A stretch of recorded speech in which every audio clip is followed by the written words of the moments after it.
How's it going, everyone? Aaron with Siegfried's Motorwerx here today, taking you out on this 2017 Yamaha Smax 155cc scooter. Hands down, one of my favorite scooters to ride. We'll get into more of that along the ride, but let's kick you guys out on this one and see what you think.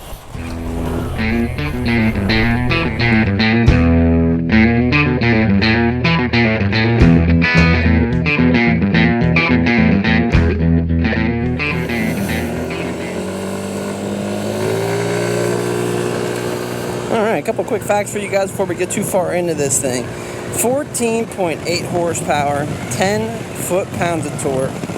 It is a fuel-injected 155cc scooter with disc brakes in the front. It has a twin piston caliper up in the front and a single piston caliper in the rear, but it does have disc brakes front and rear. That's a huge thing, but it really does help stop this scooter because it is actually a pretty quick scooter, specifically for its size. This thing has a seat height of 31.3 inches and comes with a 2-gallon fuel tank and wet weight, meaning fuel, oil, antifreeze. This thing weighs in at 329 pounds. Now, when you're talking about the Yamaha Smax, similar scooters that are in this scooters, a price range in CC, you're going to be looking at Honda PCX 150s. You're going to be looking at possibly Zuma 125s. And then in addition to that, you'll be looking at something in the Kimco line. I think they have a 150cc. I'm not real up to date with the Kimco stuff, if I'm being completely honest. In addition to that, you would also see the offerings from the Genuine Scooter Company. They're buddies. They have a 125, also a 150, and then a 170. And then also, too, you would be talking about the buddy, the Genuine Scooter Company Hooligan. All good scooters, but I haven't had a lot of seat time on any of the Genuine, so I can't speak to them specifically. But if we're going to talk about the big names, we're going to talk about Honda and we're going to talk about Yamaha. Again, the Zuma 125 would be in the same range, and also the PCX 150. When you're dealing with either the PCX 150 or the Honda, when you're dealing with the Honda PCX 150, I do have a couple complaints with that. They are super popular scooters, and that's solely, in my opinion, part due to the fact that Honda actually markets their scooters. You don't see a lot of marketing coming out of the Yamaha side of things for realistically any of their scooters. And I think that's a detriment to themselves if they would actually market their scooters like the Vino, the Zuma everybody knows, but the scooters like the Vino, I think the Vino would have outsold the Metropolitan. If Yamaha would have marketed these S-Maxes, these things would have outsold the Honda PCX. It's just an all-around more comfortable ride. I do have one complaint about the S-Max, and especially in comparison to the PCX 150. This area right here on the Yamaha is a little bit tight. Like, if I want to have my legs tucked in there, I would be touching the dash. And not only that, but I don't have a lot of forward foot room. Now, you do have these highway, whatever they are, but it's even less comfortable than the actual footing position. So one quick way to fix that is there is a guy that makes highway pegs for these that will put your feet out here. A set of those would do a long way on one of these and would really make it a lot more comfortable, in my opinion. Doing that would make this hands down the best scooter in that middleweight class of scooters, that 125 to, we'll call it a 200cc class. You're not going to have the pickup and go like you would on something like, say, the Honda Reflex 250s or the Forza 300s. But there again, you're also doing with a much larger chassis scooter. For this 155 by Yamaha, it actually isn't all that much larger than a 50cc scooter. Specifically, even the newer 50cc scooters that they're bringing out. Now, if you look at Honda's 50s, Honda's 50s are always super small. They're really little scooters. But the other brands, the Genuines, and basically the Genuines and the Yamahas, and even the Kimco 50s, they're much larger bodied scooters. It's very similar in size to this 155. So that really makes this thing handy, especially for college campus parking, for beach parking, realistically anywhere, especially if you're an inner city commuter. These things are great to be able to park. inner city. Now here's the next reason why I really enjoy the S-Max over the PCX 150. This thing is bone stock. Outside of having been serviced, there's not a thing done to this scooter. And we're pulling at 73, well right now 72. But these things have a cruising speed of 73 miles per hour. That's honestly the fastest I've had one. I had one previously that had some exhaust modifications done to it, and we saw 73 miles per hour out of that. That is absolutely cooking on a scooter like this, and that's bone stock.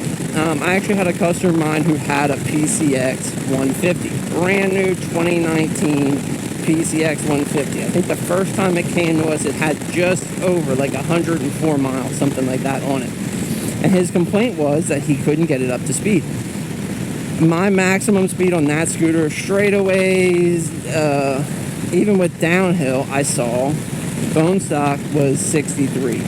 Now we did some variator work for him and we did some other stuff, but we still only saw 67 miles per hour. That was my absolute maximum speed, and I was going downhill just slightly. Again, bone stock, 73 miles per hour on a 155cc scooter. That's amazing, and it's honestly one of the biggest reasons why I like the S-Max, again, over the PCX. In addition to that, there's a couple things when you're talking about that PCX that really I don't like. It's the seat's really hard on those. It's not a very comfortable ride, and not only that, but it just feels cheap. Especially in comparison to this, like the S-Maxes. The S-Maxes just seem really well put together. I do not like how this windshield is separated, and it looks kind of funky from depending on what angle you're at. Other than that, I really don't have many complaints about these S-Maxes, especially as far as the design goes. If you want to talk about, if I really want to get nitpicky and talk about the things that really, just start to bug me, the back seat, the driver's seat on this thing does have a pillion built into it. Instead of being a nice flat seat across, there's a pillion here, and that prevents you from sliding back, which on a scooter like this, I don't really see the reason to have that extra support. But it does make it cumbersome for a rider like myself, where again, I can start to feel uncomfortable on this thing because of the limited forward board, and then with the block off of the seat, where if I could just slide back 3 or 4 inches, that makes a huge difference. But then I'm sitting on a hard backrest style pillion, so you got to take the good with the bad. Another thing that I really like that Yamaha did on these S-Maxes is they did include an RPM gauge on it, or tachometer. You don't see that on scooters very often. It is pretty cool to actually watch that, especially if you get into any kind of tuning on this thing. Actually knowing what RPM you're at is a pretty killer feature. Specifically, again, I know it sounds like I'm just trashing PCX 150s, but the PCX 150, we have to use a remote or an add-on RPM gauge, and they aren't 100% accurate, the ones that we use, just because they're quick on. It's more or less a ballpark RPM gauge. So another place where the Yamaha, again, in my opinion, is really, really heads and toes above the rest of the offerings. And shit. Is really heads and toe above the rest of the offerings in this, again, middleweight class. Run it. Handling wise on this S-Max, realistically, it's not all that much different than the PCX 150. They're both pretty nimble scooters, and they both handle fairly nicely. I do think that as far as riding this thing on the road, meaning that as I'm going down the road, especially here in central Pennsylvania, we do have a lot of bumpier roads. I do feel like the S-Max does take the roads a little bit nicer, just as far as the butt feel. I don't feel like I'm getting beat up as much, and I think it's a little bit of a heavier scooter, a little better suspension that does that for us in comparison to the PCX. And when we're going to go, let's talk Yamaha versus Yamaha, because like I said, if you are looking at these, you might be looking at Zuma 125s. My introduction to the Yamaha Zuma came on the Bug-Eye Zuma. That's how we first got introduced to them. That's the honestly one of our best-selling scooters, and one of the scooters we do the most work to is the, like I said, the Bug-Eye Yamaha Zumas. That's the 02 to 09 for the United States models. It's a two-stroke model, super popular model, and once I once I knew that they made a Zuma 125, I could not wait to get my hands on one.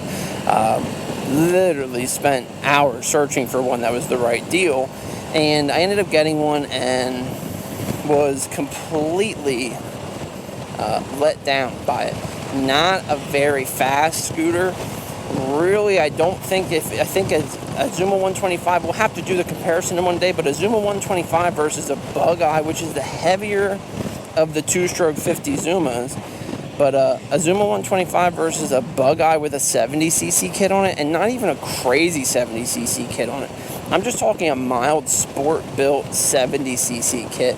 I think the Zuma in certain aspects takes it, and I think outside of that, the Zuma 50 takes it, but outside of that, I don't really think the 125 is going to be, ripping ahead or really showing any kind of real advantage anywhere throughout. So that was my first thing with the Zuma 125s. The next thing on the Zuma 125s that I haven't had a real liking to is, again, the seating position. That's one thing Yamaha needs to work on. You're really not going to get any better seat on the Zuma 125 than you are on this S-Max. So that's just another feature that I think Yamaha needs to improve upon, especially now that they are getting out of the 50cc game, is on these middleweight scooters. They need to get something better done as far as the seating and the floorboard goes. Other than that, when you're talking to Zuma 125, I mean, obviously this thing does have an extra 30 cc's in the engine, and that does make a difference, but it shouldn't be that drastic of a difference. I mean, this is a very peppy scooter. Honestly, the very first time I rode one of these S-Maxes, my first comment when I got back was, that thing is so wicked fast, especially for the braking. Now that mine did have some work done to it when I first rode it, but still, you would be blown away at how much fun these are. I would even put money on a very good rider on an S-Max versus a novice rider on a 600 on any back road, mountain road you can find. I'll put my money on the S-Max all day. I mean, this thing just handles like a sport bike. So we are pulling in here now, so I'm going to pause this and come back here in a minute.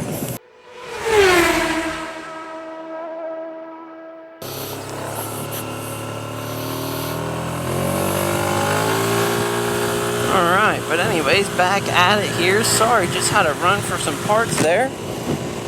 But at any rate, like we were talking on these things in the Zuma 125 class, when you're dealing with that Zuma, like I said, it's a real lackluster motor. And again, you would be absolutely shocked if you got behind one of these, especially if you've never been on a scooter, just mainly because of the size. The Bergmans, a lot of people really aren't shocked with. And the only reason I say the Bergman is just because it's such a large scooter, and it's one of the larger CC scooters that are available for purchase.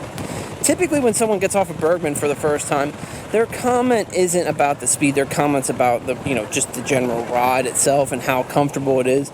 And then in addition to that, their comments are in regard to, they're surprised with how well it handled. You look at something that's that big and you almost expect it to have a lot of power and be, motorcycle-esque as far as the speed goes, just again because of how large they are. Where when you're looking at this thing, it's deceiving. Like I said before, it looks like a 50cc scooter. It has the chassis of a 50cc scooter. So when you get on this thing and it has the acceleration it does, and it has the top speed that it does, a lot of people are shocked. And again, most of the time scooters, especially of this size, they struggle with hills. Or not necessarily to say struggle, because of like they are available in a 150, but they don't take hills exceptionally well. You'll notice at least a 5 to 10 mile per hour drop off on a large enough grade. Where with a scooter like this, really, I mean, this thing has enough snot to get it done. As far as when you're looking at the dash, I missed that when we first started here, so if you're still with me, we'll go over that now. Again, tachometer here, RPM gauge, individual, so you can see which side you have stuck on turn signal. Nice fuel gauge here. Oh, stop. Nice fuel gauge here. You do have a trip meter. You also have an oil change counter here. And then in addition to that, you have your odometer as well as your clock. It also does have this real nice big leg storage compartment. And then in addition to that, you do have a locking gas cap here. So that is where you're going to fill this thing up with fuel. Definitely a little unconventional, but it's really not that bad. And as long as you're doing it on the center stand, there's really not all that much risk in addition to normal to fill the fuel up. Underseat storage wise, these things have a really nice large underseat storage area. Not necessarily the deepest underseat storage area, but it does have a large underseat storage area. The battery is located underneath the trunk. It has this really nice mechanism, no spare key. You just turn your key actually all the way to the left and it pops the trunk up. Other than that, it is as far as your controls go on this thing, you do have high beam, low beam, and then you'll see here it does say pass. So what that does is it actually flashes your high beam. Turn signals are just like any other motorcycle, right and left, and push and the cancel horn. And then it does have your kill switch here. So essentially it's the same operation as a motorcycle rear brake, except for where your clutch would be, you have a rear brake, and then your front brake is still on your right hand as always. Mirror-wise, one other thing that I typically find that's wrong with scooters and where I don't have the problem on the S-Max is actually being able to see out of this mirror. The S-Max does have a nice high mirror so you can actually see behind you. Most of the time my shoulders end up blocking most of the mirrors on scooters, so that is one cool thing. Another nice feature of the S-Max is that this bar is just held in with a clamp.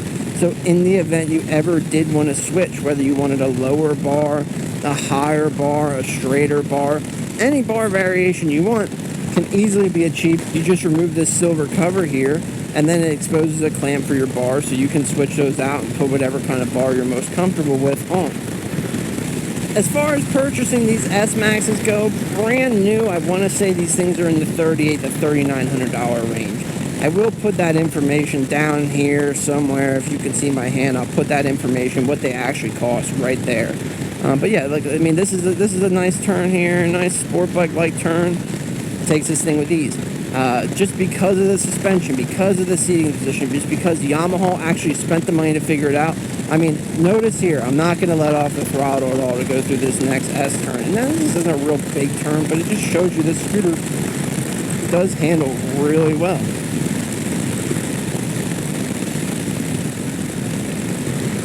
It's just a nice sweeping turn, but you know, this thing you can get as aggressive or as lackadaisy as you want when it comes to turning it. Here's another one. I mean, this you can just barrel right through this turn, no issues at all.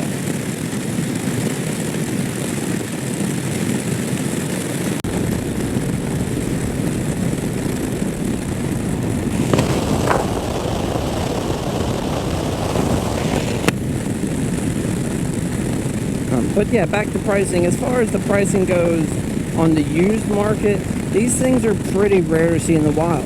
And that's not in part to the fact that it's not a good scooter. It's in large part due to the fact, again, Yamaha didn't advertise these things well enough. They should have put them out there and they should have made people aware that this scooter exists. Very often, people don't even know about the Yamaha S-Max, and there's absolutely no reason for it. Hands down, one of the best scooters on the market. But when you are seeing them in the wild and out on the marketplaces for sale, used on a dealer's floor, these things will typically have a $3,000 to $3,500 price range, depending on the year and the mile. You can find these scooters for as cheap as $2,500, although once you're getting into that price point, you're really going to have a lot of miles done to it, or it's going to have been whoops-a-daisy once or twice, so you'll have to deal with some scratch plastics. Plastics are available from Yamaha pretty readily. Yamaha does a really good job of keeping plastics in stock for a long time. So you can go get a pre-painted plastic from Yamaha in the event that you did find a cheaper S-Max that does need some cosmetic repair.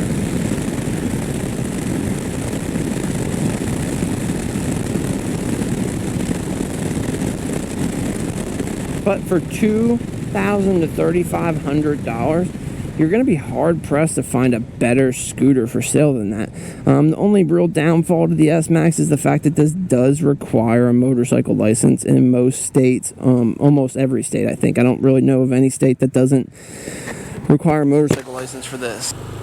We're going to do a little 0 to 60 here. 3, 2, 1.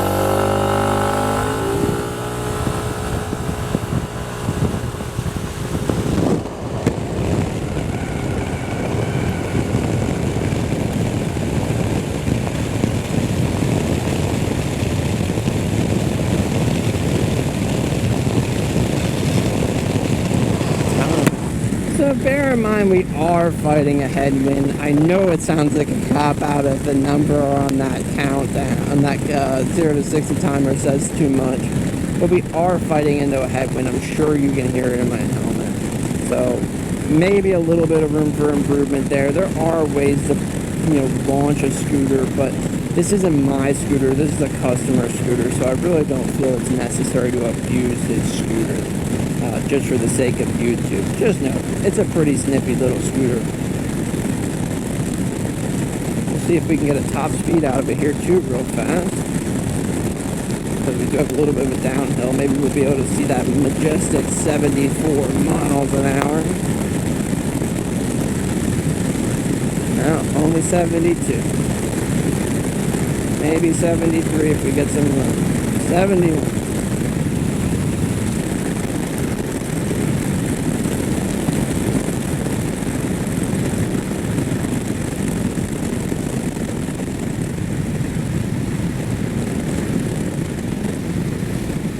So this is a nice area here to show the climbing ability of a scooter, just because this is a nice hill and you do have to get a pretty decent slowdown to go up it. But, I mean, this car in front of me is probably going to do the speed limit. By the looks of it, I might be able to catch him here. But you can see this thing's going uphill, is still pulling speed, which is not very typical of these middleweight scooters. I mean, not to say they don't climb at all, but you're definitely not going to accelerate this much. I mean, we're climbing hills here and we're getting up to 54 miles an hour. So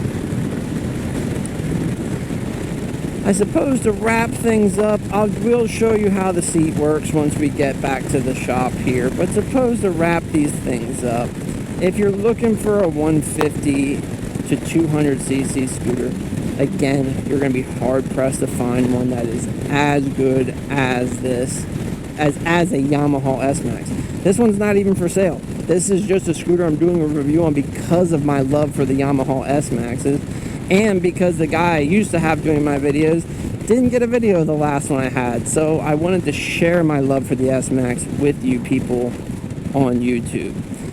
But, at the end of the day, like I said, a great, really peppy scooter, a fun scooter. Most people don't associate all that much fun with a scooter, but this scooter really is a fun scooter to ride. If you're going to compare it to the closest size motorcycle, it would be the Honda Grom. Myself personally, I would take a Yamaha S-Max over a Honda Grom every day of the week that ends with Y. Just because the Groms really aren't that fast. While you are shifting, but at the end of the day, if you're on something that is that slow, the Groms really, it's kind of cumbersome to shift them. I'd much prefer just to get on an automatic like this when you're on that small of a CC. Not only that, but when we're talking about that Honda Grom, this S-Max would smoke a Honda Grom. You can't take a Honda Grom on the highway. They aren't 70 mile per hour motorcycles. This Yamaha S-Max, this does 70 miles an hour. This is technically a highway legal motorcycle. So suit up and crack some miles on. So we are going to go up here, and I am going to show you just how the back seat does operate, so that way you know, in case you're looking for one. Sorry for not doing it sooner, but better late than never, I suppose. One other feature that's really nice with the S-Max is it does have a kickstand, so you can park the bike like that, and it does have a center stand. Boom. But at any rate, let's show you how this thing works here. So if you wanted to start the screw, you turn the key to the right. If you want to open your key, you turn the key directly to the left. And that pops up and shows you this really nice, large underseat storage area. Battery compartment here. If you're smart, you have a battery tender on it already. But at any rate, thank you so much for watching. If you made it this far with me, I really do appreciate it. And at any rate, if you can, hit that like button, hit the subscribe button, stay up to date with everything going on here at Siegfried's Motorwerx. And as always, have a great rest of your day.